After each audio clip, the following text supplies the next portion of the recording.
It's the Real News Network. I'm Sharmini Pires coming to you from Baltimore. All over the financial press this week, the Wall Street Journal in particular, reported that the average banker bonuses in New York was over $184,000 in 2017, the biggest annual haul for Wall Street employees since the great financial recession of 2007-2008. Now, one must remember that these bonuses, which is on top of their annual salaries, which the New York State Comptroller puts at $388,000, and on top of that, you have the perks, the write-offs, and so on.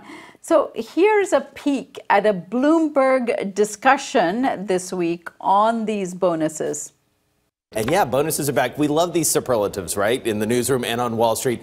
Biggest, as you said, David, since 2006, the average 184,220, not chump change. You know, you see the chart here that really does show, I mean, they've been fairly consistent, as you can see, but that last time we saw this was 2006. That, you know, makes people happy in the sense that those were really good years, but then you start to think about what happened in 07, 08.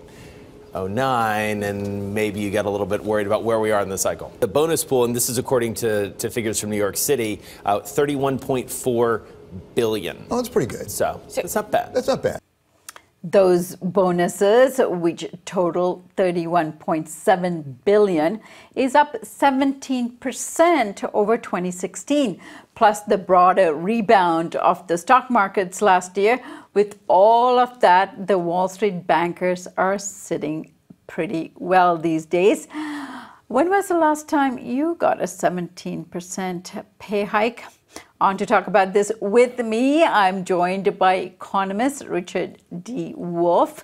Richard is professor of economics, and he is a professor emeritus at the University of Massachusetts Amherst. One of his most recent books is titled Capitalism's a Crisis Deepens, Essays on the Global Economic Meltdown.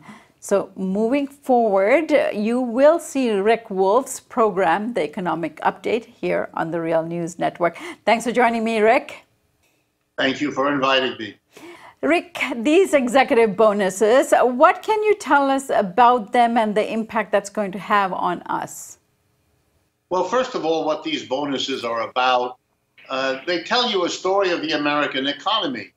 The role of banking and finance has gone crazy over the last 40 to 50 years. We all can feel that. You know, we have to go to the bank to get a mortgage for our home, go to the bank to be able to buy a car, go to the bank to be able to use a credit card, and now finally loading up our children with debt through banks mostly to go to college. The banks have inserted themselves everywhere. They charge a commission or a fee or an interest rate. And so they're collecting money from every corner of this economy and becoming the special player, the special winner in the capitalist game of our time. And nothing shows that better than what you just quoted here and what the Wall Street Journal talked about, high salaries in New York City, and then a bonus of 184,000 plus on top of that.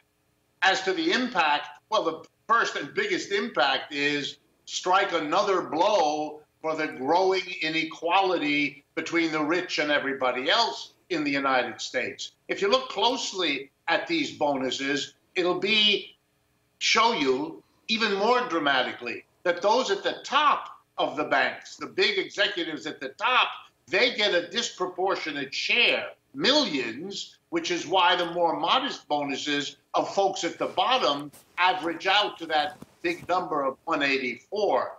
In short, what you see here is a graphic example of the way we run our economy. We allow boards of directors and corporate shareholders to get all of the profits of business into their hands and then share them out among themselves. And then we get these results. Those at the top keep most of it for themselves, and the inequality that has been growing for 40 years just gets worse and worse with all of its political and cultural consequences. All right, Richard. Now, these bonuses and stock price increases, Washington as well as the Wall Street will tell us that this is good for us. It's good for the economy because these people who are making so much more money will buy more goods, go to more restaurants, give us more tips. They invest in and create jobs. Isn't all this good for the economy? No. This is the rationale that is as old as Methuselah. Everybody who ever grabbed the wealth for themselves tried to convince everybody else that doing so would in the end be good for them too. This has names like trickle-down economics or stimulus economics. The bottom line is if you make the rich richer, that's the end of the sentence. That's it. The notion that you can tell what the rich will do as they become richer and that it will all help you in the end, that's looking into the future and shouldn't be taken any more seriously than what you take from the fortune lady at the zoo when you go and give her a quarter and ask her to tell your future either. Here's the reality. For the last many years, especially since the crash of 2007 and 8, wealthy people have chosen not to build more jobs, not to create more wealth for anybody other than themselves. They've used that money to buy back shares of stock. They've used that money to lend to the United States government and to other governments. If they have created any jobs, and there haven't been many, they've created them in other countries. The bottom line is they are free to do with these enormous incomes whatever they want to do.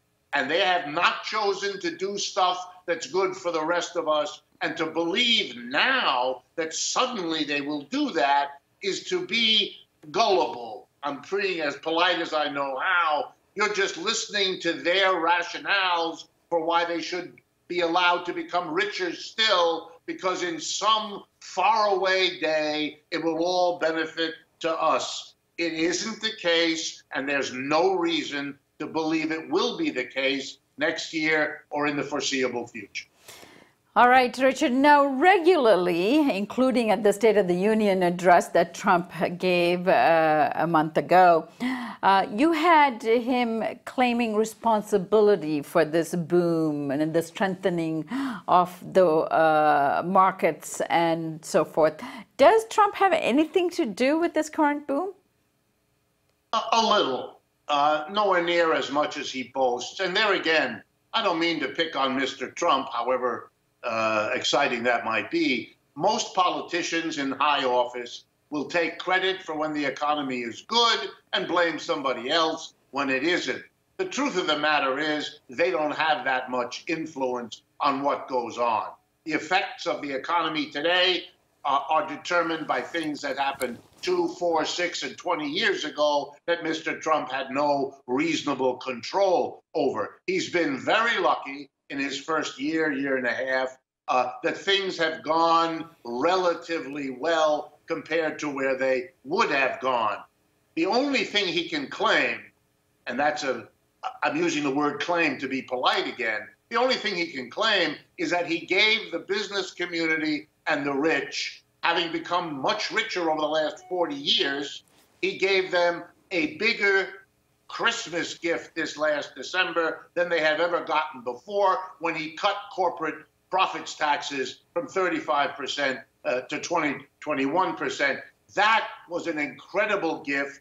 That, like these bonuses, will make the rich richer. It will have no other effect. It isn't having any other effect. And the bottom line is that Mr. Trump is doing what the business community wants. That's his way of trying to get their support. He did, after all, lose the election, no matter what he says in terms of the popular vote. He has to build strength, and he is supporting the business community 100% and the wealthy 110% in order to build the kind of support without which he cannot continue his presidency. All right, Richard, I thank you so much for joining us. And I should add that if you enjoyed that interview with Richard Wolff. You'll find Richard's economic update here on The Real News on a regular basis moving forward. I thank you for that, and I thank you here for this interview today. Thank you so much, Richard. Thank you, Sharmini. It was a pleasure to do it. And thank you for joining us here on the Real News Network.